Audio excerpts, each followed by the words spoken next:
छात्रों सुप्रभात। मैं विद्या विशारद मिश्रा डीएसएस की हिंदी की ऑनलाइन कक्षा में आप सभी का स्वागत करता हूं। छात्रों, इसके पूर्व के वीडियो में हमने कबीरदास का पद इस पाठ के पहले पद को पढ़ा था।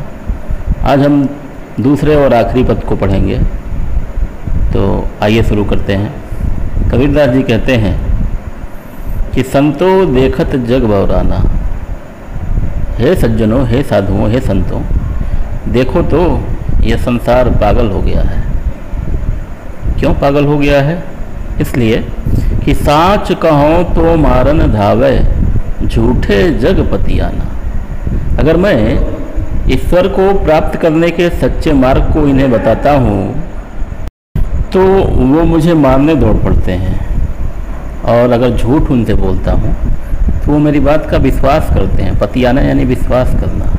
तो मैं जब ईश्वर को प्राप्त करने का झूठा मार्ग बताता हूँ, जैसा कि वो करते हैं, वायाडंबर करते हैं, मंदिर में जाके पूजा करते हैं ईश्वर की, पत्थर के मूर्त की, या फिर मस्जिद में जाके, और ये बातें जब उनका समर्थन करता हूँ तो वो विश्वास करते हैं। लेकिन जब मैं सच्ची बात उनसे कहता हूँ कि ईश्वर ना तो मंदिर में है और ना ही मस्जिद में, वो तो हमारे अंदर ही हैं, अपने अंदर ईश्वर को ढूंढो, तो इस बात पे वो मुझे मारने दौड़ पड़ते हैं। वो मेरी बात का विश्वास नहीं करते। इसीलिए ऊपर की लाइन में कबीरदास जी ने कहा है कि ये संसार तो पगला गया है, संसार के लोग पागल हो गए हैं। अगली लाइन है कि नेमी देखा धर्मी देखा, प्रात करे स्नाना, आत्म मारी पखाना ही पूजय, उनमें कछु नहीं ज्ञाना।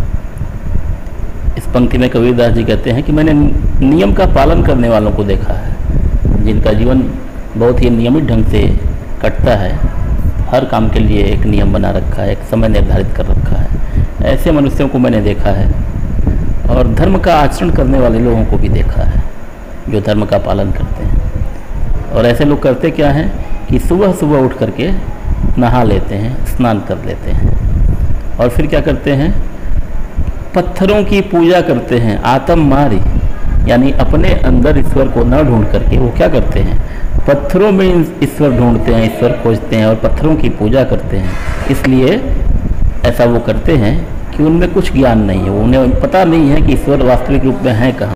अतः वह अपने अंदर ईश्वर को न ढूंढ करके पत्थरों में ईश्वर को ढूंढते हैं। अगली पंक्ति है कि बहुतक देखा पीर औलिया, पढ़े किताब कुराना, कै मुरीद तदबीर बतावें, उनमें उहे जो ज्ञाना। उपर्युक्त पंक्ति में कबीरदास जी कहते हैं, मैंने बहुत सारे मुस्लिम धर्मगुरुओं को देखा है जो कुरान की किताब पढ़ते हैं, और वे अपने मुरीद यानी शिष्यों को वही उपाय बताते हैं। तदबीर का मतलब होता है उपाय। तो वो अपने शिष्यों को ईश्वर को प्राप्त करने का वही उपाय बताते हैं कि उनमें उहे जो ज्ञान, जो वो जानते हैं, ईश्वर को प्राप्त करने का जो मार्ग वो जानते हैं, वही मार्ग अपने शिष्यों को ही बताते हैं। तो जाहिर सी बात है कि ऐसे गुरु ईश्वर को प्राप्त करने का न वास्तविक मार्ग जानते हैं और न अपने शिष्यों को वास्तविक मार्ग बताते हैं। वो वही वायाडंबर युक्त मार्ग जानते हैं और उन्हीं मार्गों से ईश्वर को प्राप्त करने का साधन बताते हैं अपने शिष्यों से भी। अगली पंक्ति है कि आसन मारी डिम्ब धरी बैठे, मन में बहुत गुमाना। और ऐसे लोग करते क्या हैं, आसन जमा करके आडंबर करके एक जगह बैठ जाते हैं और मन ही मन स्वयं पर बहुत अभिमान करते हैं, गर्व करते हैं, घमंड करते हैं। पीपर पाथर पूजन लागे, तीर्थ गर्व बुलाना। देखिए, प्रयुक्त पंक्तियों में कबीरदास जी ने तो मुस्लिम धर्म गुरुओं की बात की, अब हिंदू धर्म गुरुओं की बात है कि पीपल और पत्थर की पूजा करते हैं। ऐसे लोग पीपल और पत्थर की पूजा करते हैं। कैसे लोग? जो लोग वायाडंबर से ईश्वर को प्राप्त करने में लगे हुए हैं, यानी जो अपने अंदर ईश्वर को न ढूंढ करके मंदिर मस्जिद में ईश्वर को ढूंढते हैं। ऐसे लोग क्या करते हैं कि पीपलों की पूजा करते हैं, पीपल के वृक्षों की, पत्थरों की पूजा करते हैं, और तीर्थों पे भ्रमण करते हैं, तीर्थों पे जाते हैं, तीर्थों में घूमने जाते हैं, ईश्वर को प्राप्त करने के लिए तीर्थों में जाते हैं, और अपनी इस यात्रा पे और अपने इस कृत्य पे वो बहुत ही गर्व करते हैं। और इसी गर्व में वह ईश्वर को प्राप्त करने का सच्चा जो मार्ग है उसको भुला देते हैं। और आडंबर क्या क्या करते हैं, नीचे लिखा कि टोपी पहिरे माला पहिरे छाप तिलक अनुमाना। ऐसे लोग क्या करते हैं, एक टोपी पहन लेते हैं, एक रुद्राक्ष वगैरह की माला पहन लेते हैं और सिर पे चंदन का तिलक लगा लेते हैं और इस प्रकार वो अभिनय करते हैं कि वो ईश्वर की पूजा करने में लगे हुए हैं, ईश्वर को प्राप्त करने में लगे हुए हैं। अगली पंक्ति है कि साखी शब्द ही गावत भूले आत्म खबर न जाना, हिंदू कहे मोहि राम प्यारा तुर्क कहे रहीमाना। तो ऐसे लोग साखी और शब्द गाते रहते हैं और अपने आप को भूल जाते हैं। आत्म खबर न जाना यानी अपने विषय में नहीं जानते हैं। आत्म खबर न जाना इसका मतलब अपने विषय में क्या नहीं जानते हैं, या नहीं जानते हैं कि खुद में ही ईश्वर का वास है, अपने अंदर ही ईश्वर पर ढूंढे, तो वह आडंबर युक्त मार्ग अपनाते हैं। और हिंदू कहते हैं मेरा ईश्वर राम है, मेरा भगवान राम है, और मुसलमान कहते हैं कि मेरा अल्लाह रहमान है, वो मेरा मालिक है। और आपस में दो लड़ी मुँह मरम न काहू जाना, और दोनों आपस में लड़ते रहते हैं कि मेरा अल्लाह बड़ा, मेरा ईश्वर बड़ा।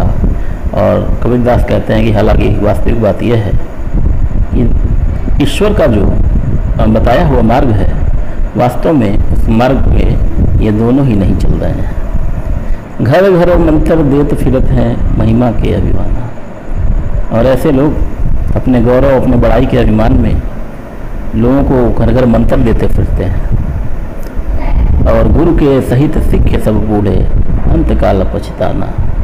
कहा कि ऐसे गुरु और शिष्य दोनों ही अंतकाल में डूब जाते हैं, इनका विनाश हो जाता है और अंततः पछताने के अलावा उनके हिस्से कुछ नहीं आता। कहे कबीर सुनो हो संतो ई सब मर्म फुलाना, और केती कहो कहा नहीं माने सहज समाना।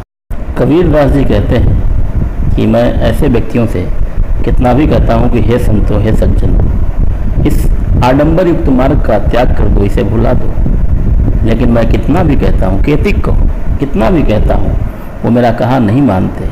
क्या कहा नहीं मानते कि सहज समाना। ईश्वर सहज है, सरल है, और उसको सहजता और सरलता के मार्ग से ही प्राप्त किया जा सकता है।